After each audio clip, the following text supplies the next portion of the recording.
মৃত্যু যেন দিতে পারে জীবনের স্বস্তি, তার অপেক্ষায় রয়েছে হতদরিদ্র বৃদ্ধ মানুষগুলো। জীবনের শেষ সময় পাশে নেই সন্তানরাও। তাদের মানুষ করতে জীবনের সবটুকু উজাড় করে দেন সুফিয়া সিদ্দিকী, অথচ এই শেষ প্রান্তে এসে হয়ে পড়েছেন একা। 3টা মেয়ে বিয়ে হয়ে গেছে, সব নিজে নিজে সংসারে, আর ছেলেরাও নিজে, আজকে তো বউ জানেনি, সব নিজে নিজে আসে।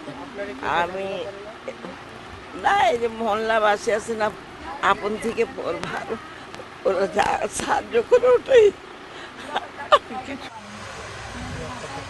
মোহাম্মদপুরের জেনেভা ক্যাম্পে এমন কিছু নিঃসঙ্গ বৃদ্ধ মানুষের জীবনের গল্প উঠে আসে ভোরের ডাকের ক্যামেরায়। তারা বেগম ও তার সন্তান ইমতিয়াজের জীবন কাটছে নীরব কষ্টে। দুজনেই একসাথে জীবনের বৃদ্ধ সময় পার করছে। এবেলায় খাবার জুটলেও ও বেলায় জুটবে কিনা তার কোনো ঠিক নেই। গাড়ি দিয়ে একবার চাকরি করতাম, গাড়ি আইছিল, গাড়ি মেরে দিছে।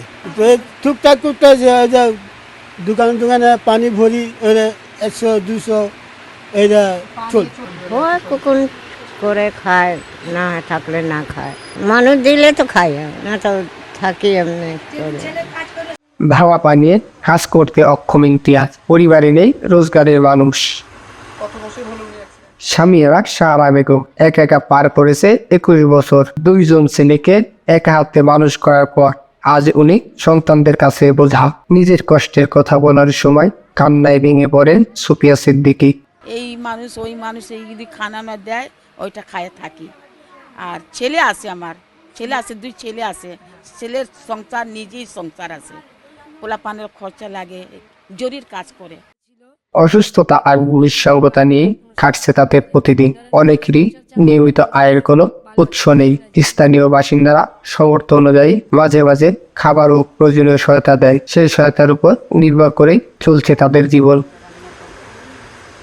সন্তানদের ঘিরে সারাটা জীবন কাটিয়ে দেওয়ার পর প্রতিটি বাবা মায়েরই শেষ মুহূর্তটা আশা রাখেন সন্তানরা তাদের ঠিকই। কিন্তু শেষ সময় এই অবহেলায় এই মানুষগুলোর সারা জীবনকে যেন প্রশ্নবিদ্ধ করেছে। ইসরাফিল, ভোরের ডাক, ঢাকা।